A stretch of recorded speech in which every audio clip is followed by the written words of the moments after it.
नमस्कार।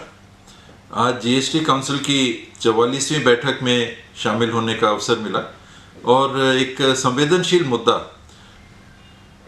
कोविड की सामग्रियों पे टैक्स लगना चाहिए कि नहीं, सरकारों पे, राज्य की सरकार पे, केंद्र की सरकार पे, निजी क्षेत्र में भी जो लोग कोविड के दवाइयों का, अन्य वस्तुओं का उपयोग करते हैं, उनको टैक्स में राहत मिलनी चाहिए कि नहीं, इस संदर्भ में ये मीटिंग थी। एक ग्रुप ऑफ मिनिस्टर्स बनाए गए थे, 8 सदस्य थे। उसमें भी ये दुर्भाग्य रहा कि कांग्रेस शासित राज्यों में से किसी को अवसर नहीं मिला।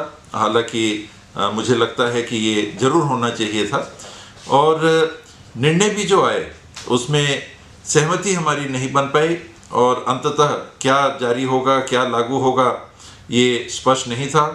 बैठक की आखिरी में मैंने चाहा भी कि कुछ और मौके मिलें तो मैं उस बात पे भी अपनी राय व्यक्त दोबारा कर दूं कि ज़ीरो टैक्स कोरोना के समय लगना चाहिए, ताकि ना सरकारों पे वो खर्चा अतिरिक्त दिखे और ना पब्लिक, जिनको निजी अस्पतालों में या अन्य दवाई दुकानों से अगर वो दवाई ले रहे हैं तो उसका खर्चा उनके ऊपर आए।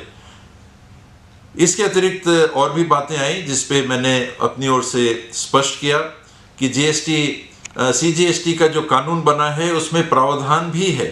धारा 9, 17 और 54 को अगर साथ में पढ़ें तो उसमें स्पष्ट प्रावधान है कि ज़ीरो रेटेड टैक्स हो सकता है, लेकिन ना जाने किस तर्क पे बार बार इसी बात को कहा गया कि आईजीएसटी का जो कानून है उसमें जो ज़ीरो रेटेड टैक्स की बात है, इंपोर्ट की हुई वस्तुओं या एसईजेड में बनी हुई, एसईजेड जोन में बनी हुई वस्तुओं पे ही ज़ीरो टैक्स का प्रावधान है और कानून को बदलना पड़ेगा। तो ये बहुत आश्चर्य की बात है कि बार बार इन कानूनों को पढ़ने के बाद भी ये स्थिति स्पष्ट नहीं हो सकी।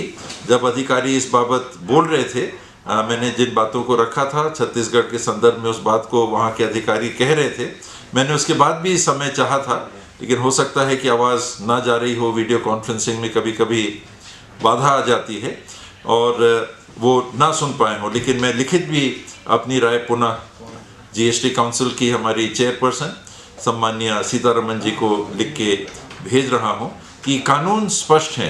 आईजीएसटी का कानून पृथक है, central goods and services tax 2017 का कानून पृथक है।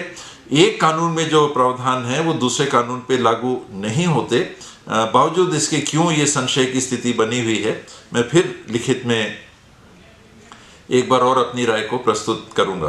तो आज जिस परिवेश में जीएसटी की बैठक हुई, हर बैठक में अब ये महसूस हो रहा है कि बनस्पत इसके कि अच्छे माहौल में बात हो, हर चीज़ इसी तरफ ढल जा रही है कि किसने क्या कहा, किस राजनीतिक दल के प्रतिनिधि ने क्या कहा, बनस्पत इसके कि किस व्यक्ति ने, किस जीएसटी काउंसिल के प्रतिनिधि ने क्या कहा। तो ये एक गंभीर स्थिति जो हर बैठक में देखने को अब मिल रही है, कैसे ये दूर हो, ये भी अब हम लोगों के लिए चिंता का विषय बना हुआ है। आज ये प्रमुख बातें थीं और हम अभी भी उम्मीद करते हैं, हालांकि मुझे नहीं लगता कि जो राहत हमने पब्लिक के लिए मांगी थी, नागरिकों के लिए मांगी थी, देश के लिए मांगी थी, सरकारों के लिए मांगी थी कि ज़ीरो रेटेड टैक्स कर दिया जाए, कोविड के सामान पे टैक्स ना लगाया जाए। अब देखें आगे क्या होता है। नमस्कार।